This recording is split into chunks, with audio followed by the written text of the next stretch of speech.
This is war.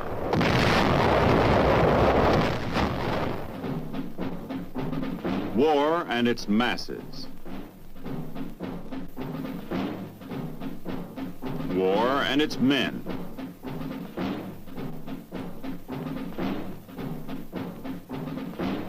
War and its machines.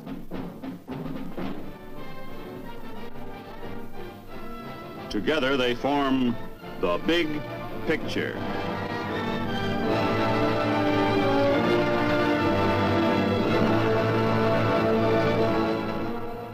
Welcome to the Big Picture. I'm Captain Carl Zimmerman. The Big Picture is a report to you from your Army, an Army committed by you, the people of the United States, to stop communist aggression wherever it may strike. The Big Picture traces the course of events in the Korean campaign through first-hand reports of our combat veterans and through film taken by combat cameramen of the Army Signal Corps. These are the men who daily record on film the big picture as it happens, where it happens. Today, our Big Picture brings into focus the turning of the tide. You'll see our fight to hold on to the Pusan Perimeter. You'll see air support from our carriers, the invasion of Walmy, and the march on Seoul. And you'll hear a first-hand report from Lieutenant Tom Dreisenstock, platoon leader with the Army's 24th Infantry Division. Now, let's go back to August 1950.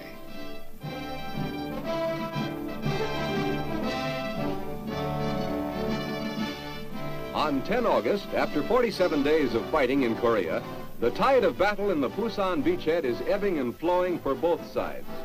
United Nations forces are dug in along a 120-mile perimeter. Communist troops, still outnumbering ours more than 2 to 1, have thus far failed in their objective to drive UN forces into the sea or destroy them before we can take the offensive. At the southern end of our beachhead, Task Force Keene, consisting of units of the 25th Infantry Division, the 5th Regimental Combat Team, and the 1st Marine Brigade, are driving toward Chinju in our first offensive of the war. This counteroffensive throws back the Reds, who are about to launch a major attack only 35 miles from Pusan, key port for the entire beachhead. Southwest of Taegu, U.S. troops are reducing a communist bridgehead. South of Waiguan, U.S. troops are containing another bridgehead. North of Waiguan, a counterattack by South Korean troops pushes communists back across the river. Along the northern perimeter, west of Wisong, communists compel South Koreans to withdraw. At Pohang, Red troops have broken through the perimeter, threatening that port city and its airfield. However, to the north, South Koreans have recaptured Yongdok.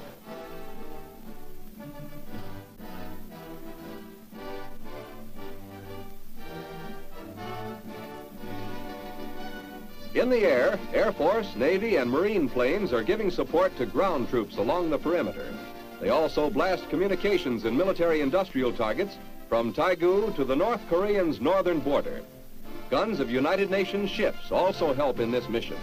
The struggle to defend the beachhead is a furious one, but we are holding.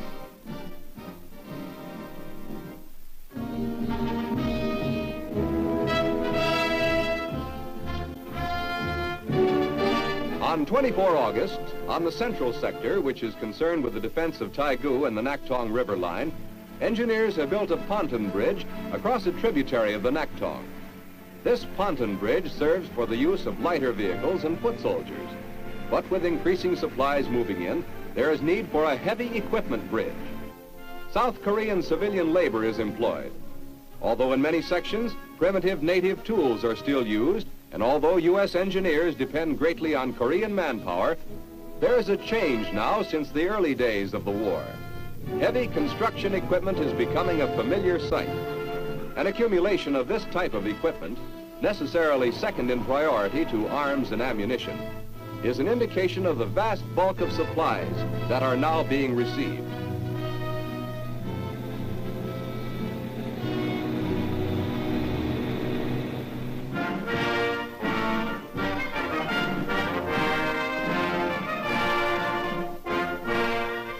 On 29 August, The British aircraft carrier Unicorn moves into Pusan Harbor.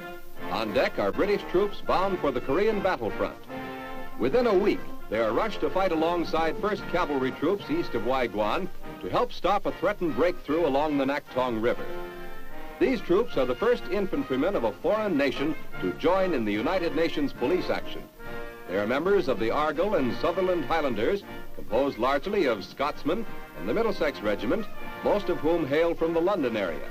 Almost all of these Britishers have served in Hong Kong for 6 months, where they underwent rigorous training in hilly country very similar to that of Korea.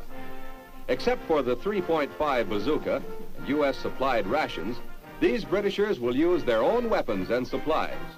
Their uniforms are jungle green, with only the regimental pipers wearing the kilts, which won the Scots the nickname, the Ladies from Hell.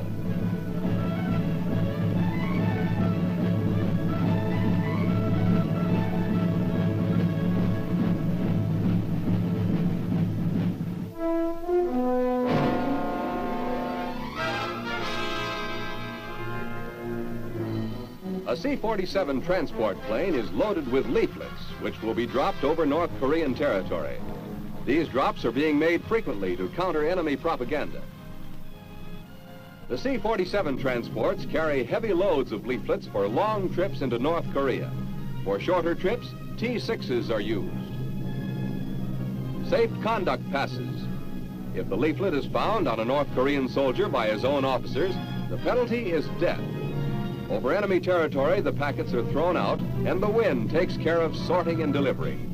Enemy captives report that these messages are often memorized to avoid the danger of having the leaflet found on the person.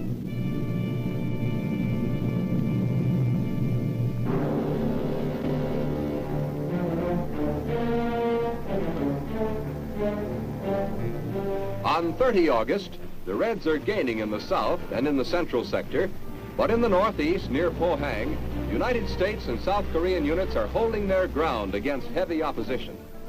In this fight near Pohang is a company of the 24th Infantry Division supported by a platoon of tanks. These units are moving forward to attack a Red position called Hill 148, a ridge about 1 mile west of Pohang. The communist drive in this area is a 3-pronged thrust along the 10-mile front between Kigyi and Pohang. At this time, Pohang is in Allied hands. The enemy is infiltrating here, one group of unknown size having set up a roadblock south of Pohang, 3 miles behind the Allied lines. Infantry and tanks coordinate activities as they approach the jumping-off point. Intelligence has revealed that the communist attack on Pohang is an attempt to fulfill orders given the local Red commander to take the city at all costs in the next 24 hours. And for the Reds, it is a costly operation. An estimated 2,000 North Koreans have been killed in the last 2 days. Although U.S. elements are here in some strength, the weight of the attack is against the South Korean Army's 3rd and Capital Divisions and their 17th Regiment. This is the 10th week of the Korean War, and the fighting on all fronts has reached a peak of fury. Although at this time, military spokesmen are mentioning early offensive moves, the present situation does not appear optimistic. Enemy fire is encountered.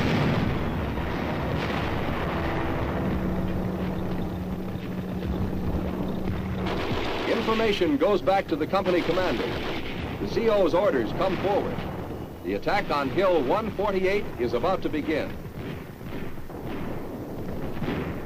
The attack gets underway slowly at first and then with an increasing firefight.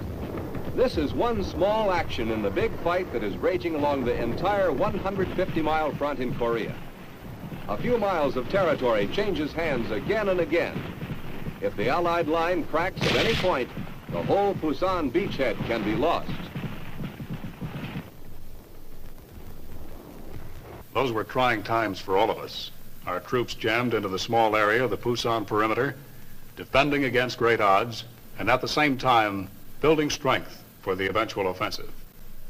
Lieutenant Tom Greisenstock was there. Tom served as a platoon leader with the Army's 24th Division. Tom, tell us what the defense around the perimeter was like. The defense around the Pusan Perimeter consisted mostly of a plugging action. In other words, moving a division into the perimeter to fill up a gap penetrated by the enemy. We did not have enough men to completely fill up a complete rectangle or a perimeter, so therefore we had to plug up the gaps and by moving the men around. Mm-hmm. When trouble started, you moved men right in there. That's right. Well, what were these attacks like, Tom?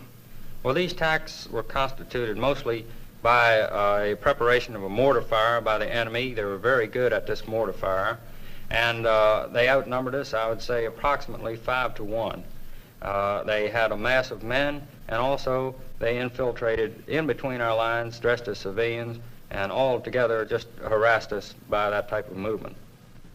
Well, tell us about the breakout, Tom. What were the preparations for it like? Well, the preparations consisted of getting ready, getting our ammunition ready, getting our men ready, and the briefings.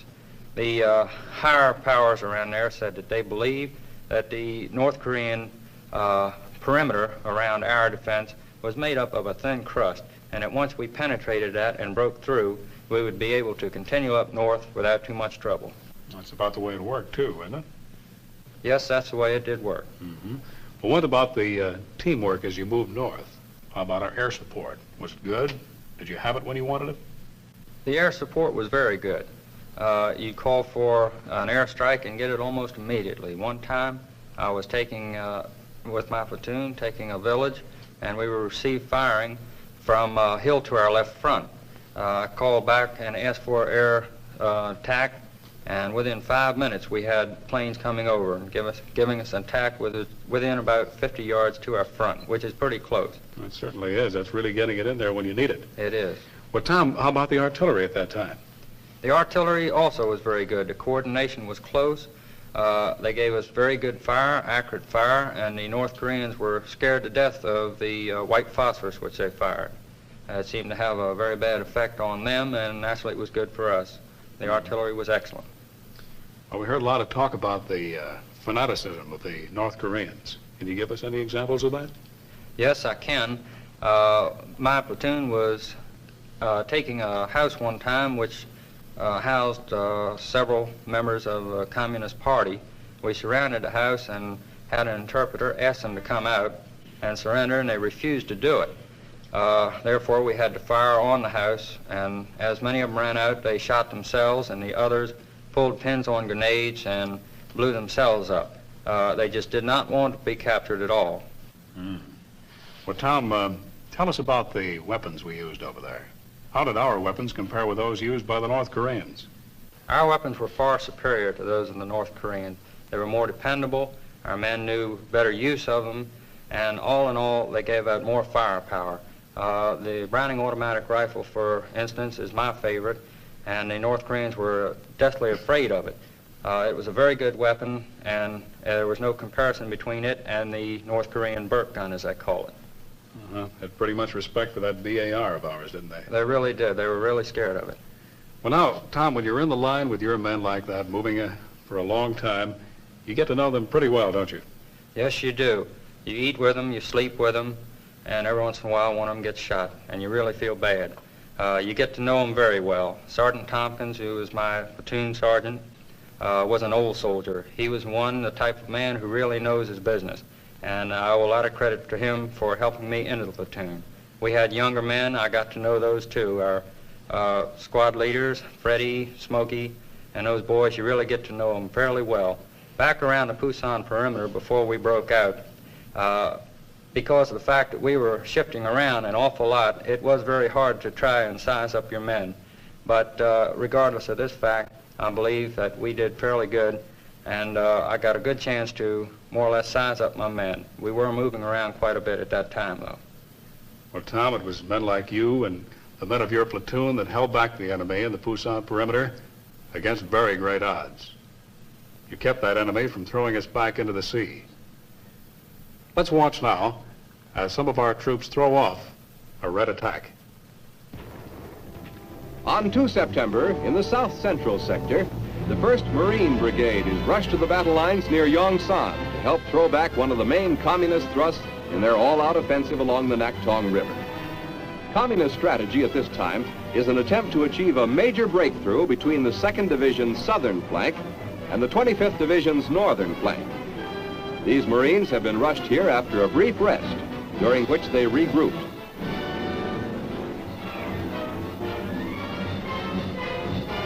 The Marines move up the high ground they must retake to secure their sector of the counterattack. The enemy is holding his fire momentarily. The Marine counteroffensive has been coordinated with the 2nd Division, the entire action being 5-pronged. One tank-supported Marine unit has moved up the main road leading west from Yongsan, while diagonally on the right and left, other Marines flank the enemy. Farther to the right and left, tank-supported 2nd Division troops advance in wide encircling movements. Marines run forward as the enemy opens fire.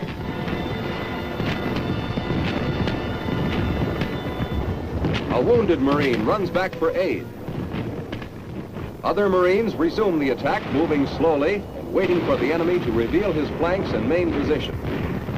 Despite North Korean tanks, mortars, and automatic weapons, the assault continues. This counterattack along this southern bulge of the Naktong River is almost a repeat of an assault these same Marines launched 2 weeks previously when they took this same hill. The high ground in this sector has changed hands at least 5 times in 2 weeks.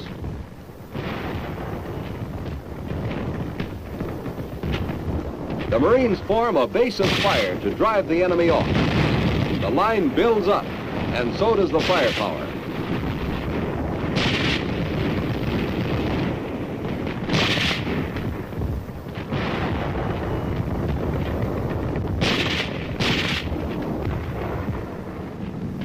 Meanwhile, overhead, Air Force and Marine Corps planes support the ground troops.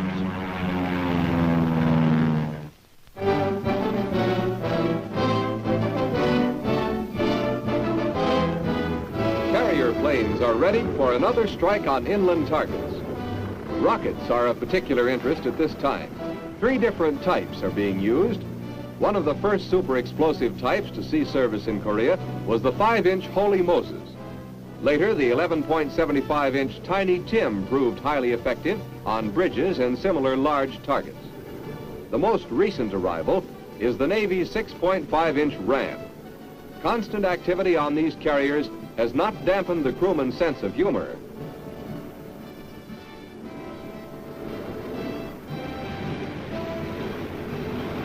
It is noteworthy that the Ram rocket set a speed record for production.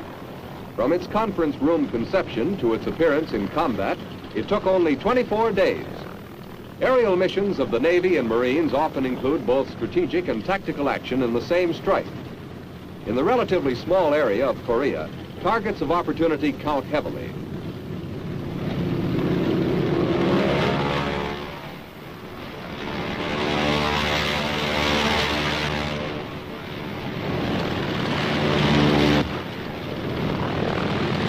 Gun cameras record targets of the carrier planes.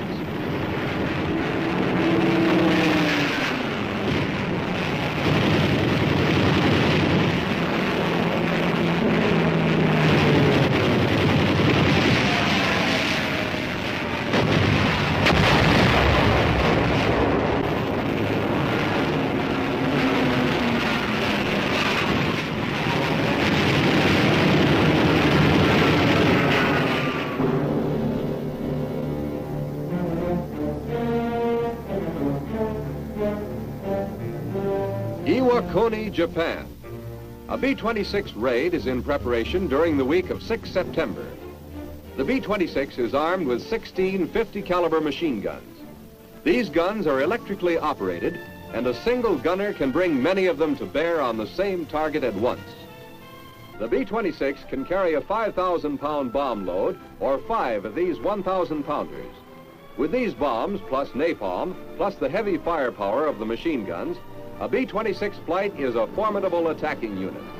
These planes have seen constant use in the Korean War, their targets ranging from strategic industrial areas in the north to tactical areas along the battle lines in the south.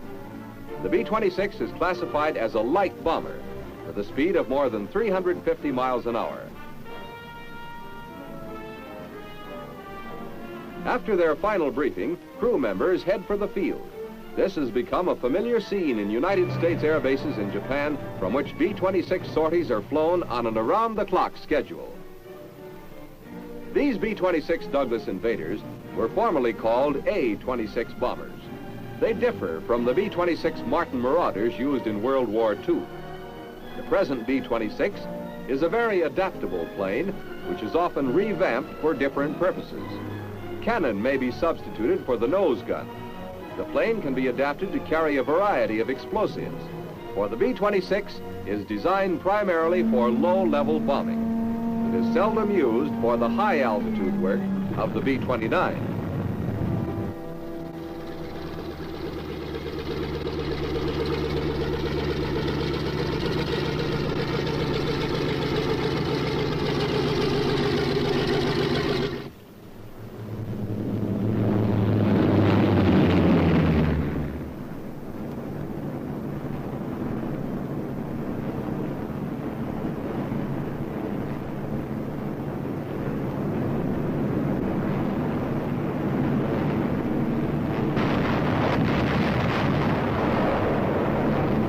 Targets are in the area of Seoul during the first week of September.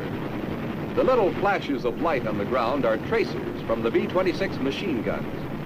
Occasionally, enemy flak comes up at the planes.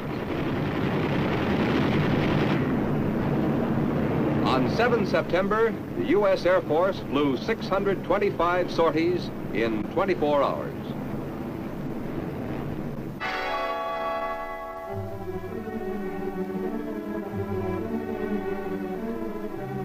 On 15 September, dawn breaks off the island of Walney. Ships of the UN fleet fire point blank at the island.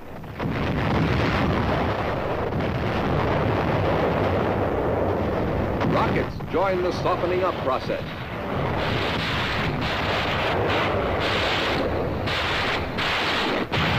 General MacArthur watches from the bridge of the flagship. This landing is a calculated risk. General MacArthur is using many of his reinforcements from the south. The first wave hits the beach. Because of the 30-foot tide fall, landing craft in the first waves must be run ashore in a period 1 hour before high tide and 2 hours after. The first troops landed here will have to stick it out alone until the next tide, 11 hours later. A bulldozer smothers a red dugout.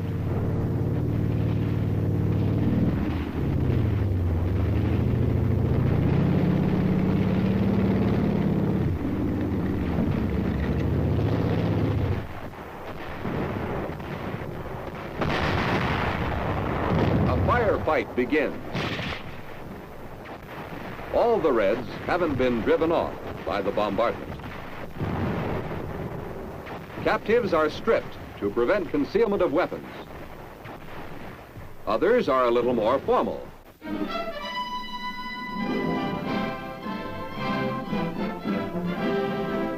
On 16 September, the 1st Marine Division moves through Inchon. This city is recaptured against relatively light resistance. Allied casualties are few. As these men move through Inchon, their objective is Seoul.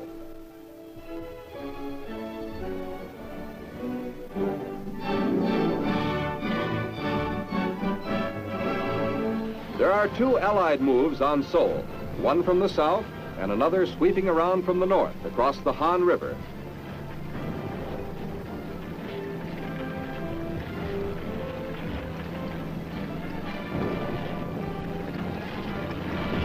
The Han is crossed, a river village is taken, and the Marines move on toward Seoul. But there is bitter fighting ahead. Seoul is heavily defended. As these vehicles move on toward Seoul, the Marines have a message for the Reds. Enjoy yourself. It's later than you think. During the 6 weeks between 10 August and 20 September, the period covered by this combat bulletin, there were 3 main phases in the Korean fighting. On 10 August, reinforced United Nations forces were dug in to defend at all costs a beachhead perimeter bounded by the Naktong River. We could withdraw no farther. could no longer trade space for time if we were to hold our beachhead and the vital supply port of Pusan. Communist forces were threatening Pohang, Taegu, and Masan in their drive at Pusan. We had launched our first counterattack from Masan toward Chinju to stop the most dangerous communist drive.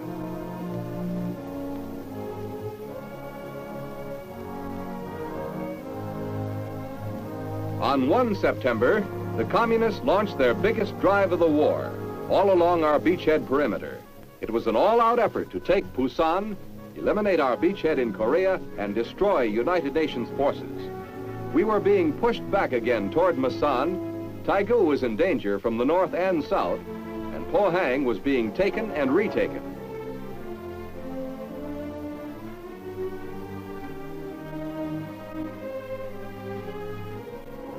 By 20 September, the tide of battle had changed completely. 5 days previously, U.S. Marines had made an amphibious landing at Inchon, 150 miles behind the enemy lines. The enemy, still pressing his all-out drive for Pusan, was suddenly cut off from his supplies.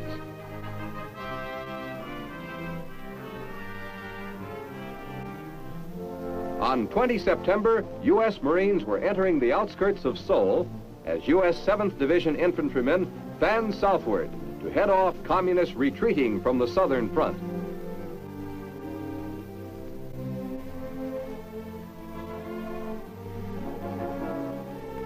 On our southern beachhead, United Nations forces were crossing the Naktong River and moving ahead everywhere. They were advancing at Pohang, south of Wisong, north of Taegu and at Waiguan, west of Changyong, and west of Masan.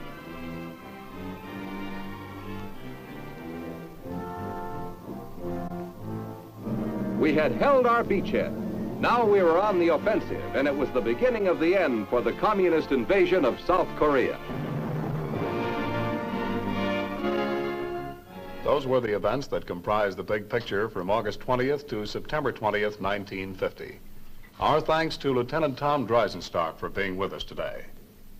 Next week, our big picture will show the United Nations forces on the offensive. You'll see our recapture of the city of Seoul, the fall of the North Korean capital of Pyongyang, an airdrop by the 187th Regimental Combat Team. And you'll see the Missouri, the Big Mo, in action, giving support to our ground troops. And with us again will be a combat veteran who saw, as it happened, a part of the big picture. This is Captain Carl Zimmerman, inviting you to be with us then.